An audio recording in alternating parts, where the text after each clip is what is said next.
बड़े सगीर के अजीम सूफी बुजुर्ग हज़रत सखी लाल शहबाज कलंदर रहमतुल्लाह अलैह के नगरी और वज़ीर आला सिंध सैयद मुराद अली शाह के अपने आबाई हल्का इंतखाब सेवन शरीफ में गुज़श्ता कई सालों से जो है पानी का शदीद बहरान बढ़ चुका है और यहाँ पर शहरी जो है बुनियादी सहूलतों से महरूम बन चुके हैं। इसी हवाले से आज यहाँ पर जो है सेवन के शहरियों ने असिस्टेंट कमिश्नर सेवन की ऑफिस के सामने एहतजाजी मुजाहरा करके यहाँ पर जो है अलामती कैंप कायम किया है। इसी हवाले से यहाँ पर मौजूद इन मुजाहरीन से भी बातचीत करेंगे कि उनका क्या कहना है। माना बुख हड़ताल जेको आहे न पंहिंजो जेका कई आहे उहा मजबूर थी कई आहे त माना कई सालनि खां जेको आहे असांखे साफ़ु पाणी कोन थो मिले ऐं जेकॾहिं मिले थो त उहो ज़हरीलो पाणी ऐं 6 महीना त पाणी अचे कोन थो, 4 5 ॾींहं पाणी अचे ई कोन थो। असांजी शहरनि समाजी तंज़ीमुनि मज़हबी तंज़ीमुनि अदीब उस्ताद पोरियत सभिनी गॾिजी इहो फ़ैसिलो कयो आहे त जेसिताईं असांखे पाणी न मिलंदो असांजी इहा तहरीक जारी ऐं सारी रहे।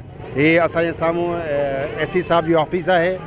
असां वटि सेवन में मुसलसल 15 सालनि खां जेको आहे सो पाणीअ जो बहरान आहे। जॾहिं खां वज़ीर आला सिंध पंहिंजो मुनसिब संभालियो आहे, वज़ीर ख़ज़ाना ऐं 10 सालनि खां वज़ीर आला आहे, उनजे बावजूदि सेवन खे जेको आहे सो पाणी न मिली सघियो आहे।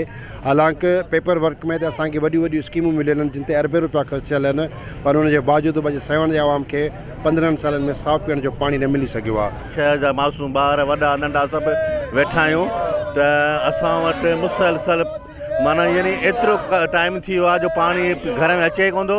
असांजे इंतिज़ामिया गवर्नमेंट जे तरफ़ां ॿुॾण लाइ पाणी जाम आहे, बाक़ी पीअण जे लाइ पाणी कोन्हे को। सालनि खां वठी पाणी शहर में कान्हे को ऐं स्कीम जेकी ठहियल आहे उहा 25,000 माण्हुनि जी ठहियल आहे। हाणे 80,000 आबादी थी वई आहे ऐं जेको आहे वॾी स्कीम ठाहिणु खपे ऐं शहर वारनि खे जेको आहे पाणी ॾिनो वञे। सेवन वासियुनि खे पाणी ॾियनि।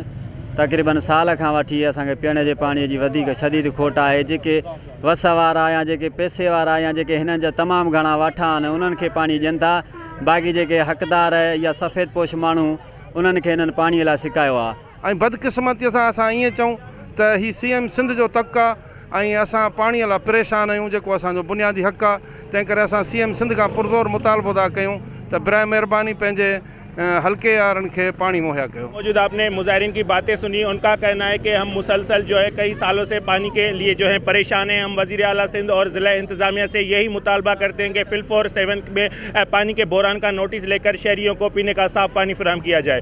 कैमरामैन टीम के हमरा माजिद अली कुरैशी, वश न्यूज़, सेवन शरीफ।